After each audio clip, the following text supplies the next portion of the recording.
Assembly's live, so come subscribe. Your soul's in trial, or simply tired. Your soul medicine, it gets revived. I let people's work speak for them. And if there's a deficiency in their work, that's when I want to ask questions. So if you have someone who worked in a career, in a role for, let's say, 5 years, and they got laid off, my question would be, clearly you like your job, you were good at your job, what happened? And if they say they were fired because of untoward conduct or something of that nature, then it's fair for you to judge that. This isn't what we, the American people, were presented debate night. We were not presented with that. We were not presented with two men speaking to their terms as president and defending or proudly acknowledging what they've done. So I don't know. I really feel, especially after this election, I felt this Bush v. Gore, and it's just shades of this all over again. I really think that the American electorate is very unsophisticated. I think Americans treat politics like entertainment, like it's watching WrestleMania. I think Americans are obnoxiously simple with all of the, I regret my vote. Okay, but there's no such thing. What does that even mean? The importance and the power of what you did, you can't now say, I feel sorry, I want to take it back, because there are no takesies, backsies. You as an adult were tasked with making an informed decision. How do you screw that up? I myself couldn't do that because I know the power of my vote. So, I don't know. I think that excerpt, it just highlights how unsophisticated we are as a country when it comes to voting. And if you're fair and not reactionary, if you're fair and you look at this objectively, I think you'll agree that debates aren't entertainment. I mean, this is dead serious, and it should be treated that way. Historical context is what it is, right? Healthy debate. Okay. But when we're arguing stupid things like, oh my God, look, he's so senile, when in reality he was tired, and people, they put importance on that, and then the useless legacy media runs with it, calling him senile, and he has dementia, and he's unfit to run. And, now we're in dangerous propaganda territory. And that's what happens when you have something framed as a debate when really it's just WrestleMania. One person is a serious, lifelong politician, the scrappy kid from Pennsylvania with a stutter, who wanted nothing more than to make America the amazing idealist vision that he and President Obama shared for all of us. You have him on one side, and you've got this pig, bully, rapist, felon, liar on the other side. I'm gobsmacked that this, and then I can't even talk about the debate with Vice President Harris and the felon, because that was also lopsided. She was so well prepared. She made all of the salient points, like what I just said. You speak to your experience, and that's what she did. Point after point after point. She highlighted what she did. She corrected all the lies that he tried to spew. She asked him direct questions when he tried to attack her. And how did the media frame it? She's a bully black woman. She's aggressive. No, she was doing what the pig did to President Biden. She met him where he was, but she beat him with her intelligence. And the legacy media didn't like it. So they demonized her. That's not a proper debate. How do you inform people? The whole framework of American debate is stupid. It runs on sound bites. It's style over substance. And entertainment like WrestleMania, which is the lowest form of, oh my, there's no nuance. It encourages the people on the debate stage, to fight each other instead of collaborate and say, I thought that was a really good thing that you did, but I would have taken it further and done this or whatever. But there's no space for that. And then when you're making your points, there's no room for context or nuance. It has to be a punchy, quick soundbite. And I don't know that voters should be using debates as a way to choose who they want to vote for, especially for a role as important as President of the United States. Yeah. Well, I don't use nothing that the media presents for making any type of decision. When you talk about framing and dealing with framing, and this whole just like the circus, this is since for 500 years, this has been nothing but a circus. But people like to go to the circus. Hey, the circus is in town. Let me go see the clowns. Let me go see the buffoonery. Let me go see this. That's what's always happening right now.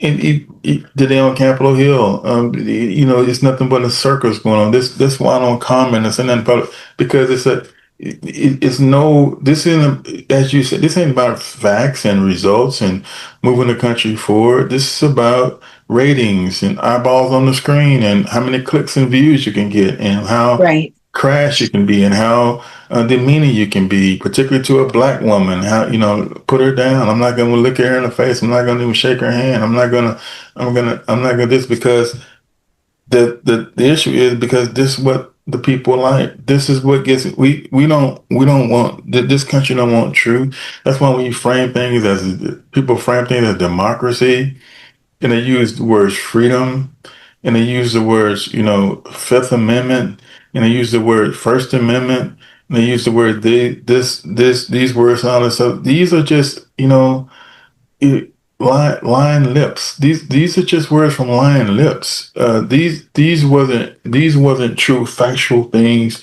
to the masses of the American people. It never have been. This is nothing new. So it's all just a circus. It's a clown show. It's just a merry-go-round of madness. It's just chaos. But the thing about it, it's been happening for 500 years. It shows you what, if you just observe and let things manifest before you, you see what it is. And the bottom line of what it is what it's always been, not something new, that this is white supremacy, period. It doesn't matter how it's framed, it doesn't matter what aspect it is, no matter how it comes, in the end, by their actions. Like this person would tell me all the time, she said, your lips, your lips can say a lot of things, but your actions always tell the truth. Your actions always tell the truth. The widow, she didn't think about giving her last. She didn't hope to give her last. The scripture tells us she gave her last in action. She gave it. She physically gave it, and her gift gave her the recognition by God, by Christ. The gift, the action. Not that she thought about it. We're just we these words are written. We do all this talking, but in the end, we stay in the same circle of no advancement, because solutions are not. They don't want solutions. They don't want answers. That's why you can't use reasonings with this stuff, because reason is based on based on, if you do something, you get this result. This stuff ain't based on reasoning. They're based on, we have a system here, and that system here is going to be upheld no matter what. We don't care what century it is. We don't care what time. We have a system here that was started 500 years ago. that was codified in 1776. We have that system, and we will destroy this before we bring that system down. Now we'll go through these gyrations. We'll go through this progress thing. We'll go through these equal rights talk. We'll say nice things. We'll get out front here and put on the front. But in the end, this system that they started and codified and said is what's going to be upheld. This system. We don't care who does what. We don't care. And what happened was November 6th, November 5th told us that the system holds. The system holds. There's no reason why you can't. It makes no sense in no type of reason besides the system. The system is the secret, and people can't understand that the system holds no matter what. And if you come against that system, you will go down. You will go down because the system is greater, and the system is so powerful. And when he brought her along, that was upheaval because she was a representation of the crashing of the system. People say, well, Obama was elected. Yeah, but Obama was still a man. This was a black woman. Mm-hmm. That's that we just joy and pain. She was a representation that we put a black man in. Okay, we held our nose for 8 years and dealt with that. But with this one, I keep telling people this was untenable. This one will bring the house down. And they said, nope, we can't stomach it. So they'll come up with all the reasons. And this is why a lot of people were mad at Biden. A lot of people weren't mad at Biden because he chose Vice President Harris. A lot of people were mad at Biden because they didn't want that. They didn't want that. They didn't mind her being, or they could stomach her being second. But now you're gonna elevate her this? No. You didn't went too far. See, this is this is more than on one side. Now you know this one. I firmly believe that a lot of so-called people that was not.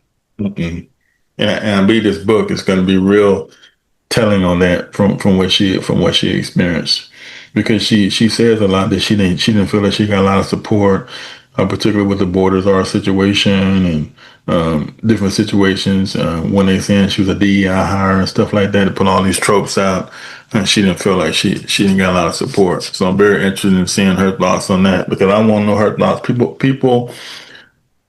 Well, this is from her perspective. Yes, that's perspective I want to know because she went through it. Why can't we have everybody else's perspective, but when a black woman brings her perspective, then everybody gets scared? Why is that? Why don't you want to read this? Because you don't want a black woman's perspective. Why? Because you can't handle what's coming. And that's what you can't handle the storm that's coming. So you just don't want to deal with it. They don't want to deal with it. But I'm glad she wrote it. She wrote about it. Yeah. It's one of those situations. I'm glad she wrote the book. I didn't even get mine yet, but I'm glad she wrote it. I believe, I could be wrong, I believe she wrote it for us. I believe she wrote it for those of us who backed her 110% and gave all we had to give, volunteering, donating, truly believing in her and her campaign. I believe this book is for us. I don't think that anyone who dislikes her will even buy the book. I think they're interested in any kind of salacious details that make her look bad. Mhm. And the terrible, horrible white people who worked with President Biden, who tried to sabotage her every step of the way. They're, of course, out and about lamenting, over this book because it makes them look bad, which they deserve to look bad. I think that's only going to serve more fuel for the fire. So it's not an easy thing that she wrote this book, but I think I don't even know her in real life. I think she wrote this book for us. I think she wrote it for the people who supported her, who didn't know all the things that were going on behind the scenes, so that we can somehow put salve on our wounds and be like her. It's a new day. You got to move forward. Assembly's vibe is friendly vibe. So medicine will give you life. You're a warrior, let's get this right. Warrior line, soul tribe, Assembly's live. So come subscribe, your soul's in tribe.